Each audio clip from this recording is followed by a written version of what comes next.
Audio Jungle.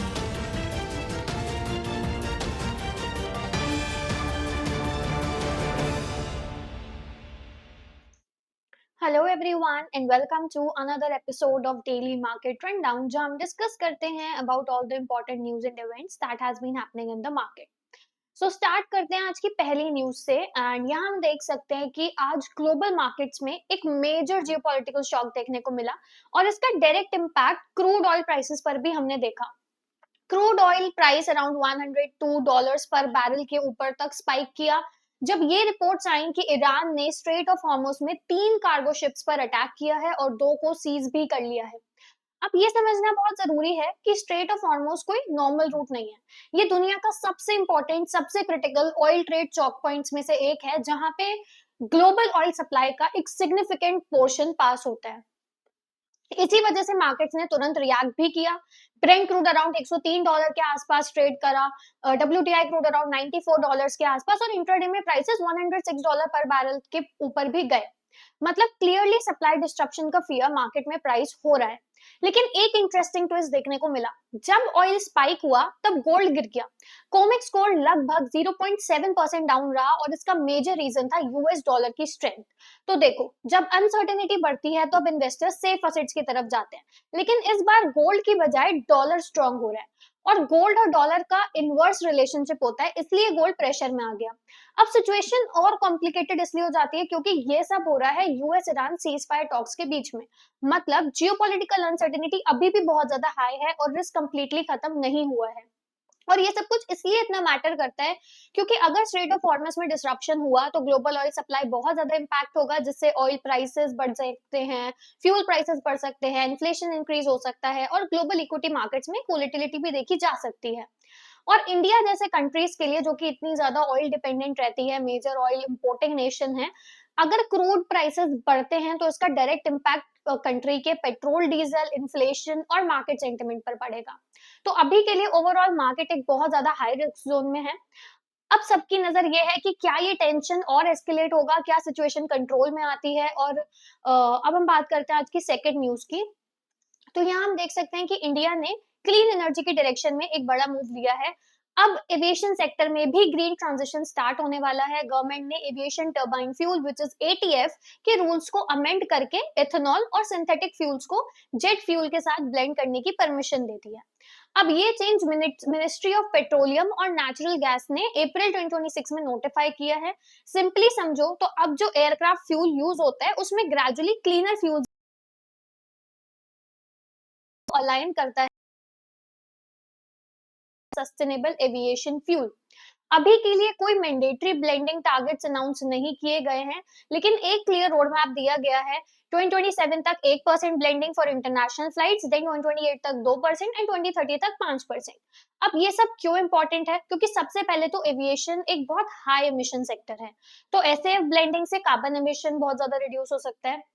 Secondly, जैसा कि हमने डिस्कस किया कि इंडिया अपना क्रूड ऑयल काफी इंपोर्ट करता है, तो ये मूव इंपोर्ट डिपेंडेंसी को भी कहीं ना कहीं कम करेगा। और तीसरा, ये बूस्ट करेगा इंडिया के एथेनॉल और बायोफ्यूल इकोसिस्टम को, मतलब कि फार्मर से लेकर फ्यूल कंपनीज तक सबको लॉन्ग टर्म बेनिफिट मिल सकता है। ओवरऑल देखा जाए तो इंडिया ऑलरेडी पेट्रोल में एथेनॉल ब्लेंडिंग यानी कि E20 अचीव करने की तरफ बढ़ रहा है और अब फोकस शिफ्ट हो रहा है एविएशन सेक्टर के डीकार्बोनाइजेशन पर, जो कि ग्लोबली एक टॉप प्रायोरिटी भी बन चुका है। सो ओवरऑल ये एक पॉलिसी चेंज नहीं है, रादर इट्स अ स्टेप जो कि इंडिया ले रही है अपने लॉन्ग टर्म एनर्जी ट्रांजिशन और सस्टेनेबिलिटी रोड मैप के लिए। सो लेट्स सी कि इसकी इंप्लीमेंटेशन कितनी फास्ट होती है और क्या इंडिया एसएफ अडॉप्शन में भी ग्लोबल लीडर बन पाएगी या नहीं। अब बात करते हैं आज की नेक्स्ट न्यूज की which is about telecom sector. And यहाँ पर हमें एक इंटरेस्टिंग डेवलपमेंट देखने को मिली। वोडाफोन आइडिया अब फाइनली एक साइन दे रहा है काइंड ऑफ स्टेबलाइजेशन का।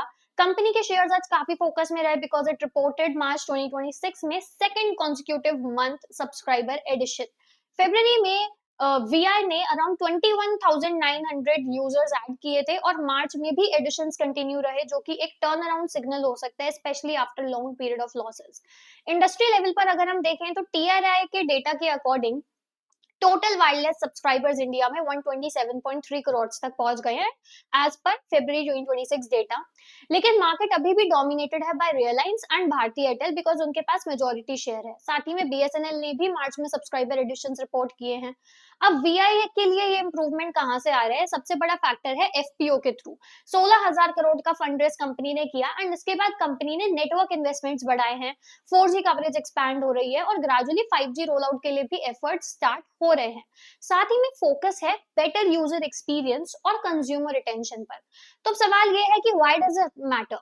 तो सबसे पहला तो VI के लिए ये फर्स्ट साइन ऑफ स्टेबिलिटी है। मार्केट में एक टर्न अराउंड स्टोरी बिल्ड हो रही है, लेकिन रियल टेस्ट अभी भी बाकी है कि क्या ये सब्सक्राइबर एडिशन सस्टेन कर पाएंगे, क्योंकि अगर ग्रोथ कंसिस्टेंट रहती है तो ऑब्वियसली वैल्यूएशन, री रेटिंग और इन्वेस्टर कॉन्फिडेंस दोनों कहीं ना कहीं इंप्रूव हो सकते हैं। सो क्लियरली VI अभी एक रिकवरी के अर्ली स्टेज में है, मोमेंटम बिल्ड हो रहा है, बट ऑब्वियसली एक लॉन्ग टर्म कमबैक एक कंसिस्टेंसी के साथ होगा या नहीं, वो would be the key to watch. अब बात करते हैं कुछ कंपनी रिलेटेड न्यूज की।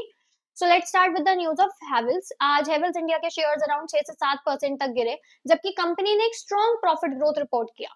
क्वार्टर 4 के नंबर्स अगर हम देखें, प्रॉफिट 40% ग्रो हुआ, लेकिन रेवेन्यू ग्रोथ सिर्फ 2 से 2.5% के अराउंड ही थी। मतलब बॉटम लाइन स्ट्रॉन्ग है पर टॉप लाइन काफी वीक रही। तो फिर स्टॉक क्यों गिरा? क्योंकि मार्केट सिर्फ प्रॉफिट नहीं देखता but it also watches the quality of earning.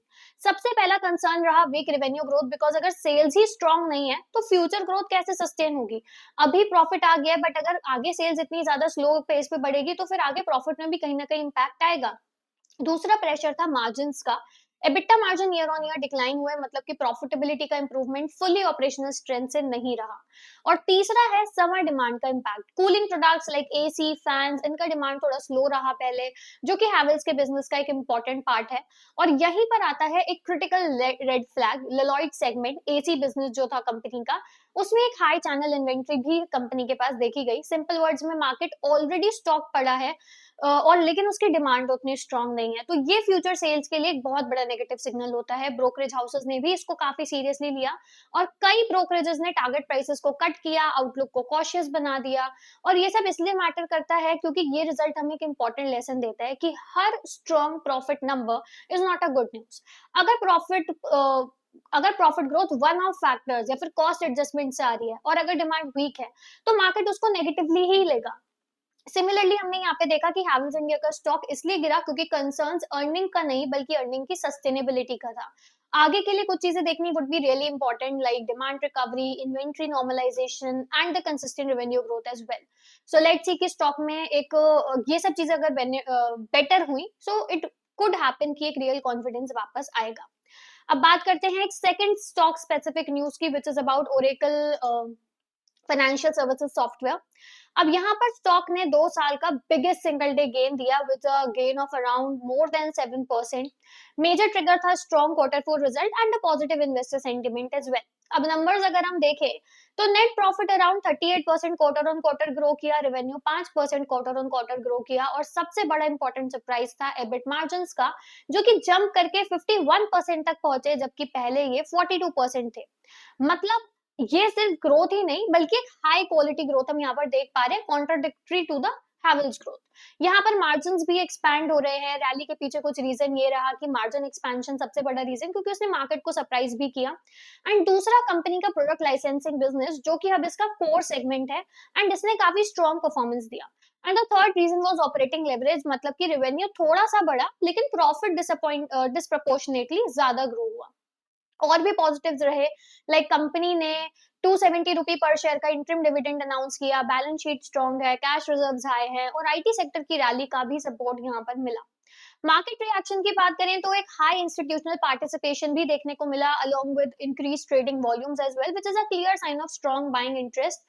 And ये सब कुछ इसलिए मैटर करता है क्योंकि ओरेकल फाइनेंशियल सर्विसेज जो है वो BFSI टेक स्पेस में ऑलरेडी एक काफी स्ट्रॉन्ग प्लेयर है और इस टाइप के रिजल्ट्स उसके पॉलिसी और उसके पोजिशनिंग को और ज्यादा रीइंफोर्स करते हैं।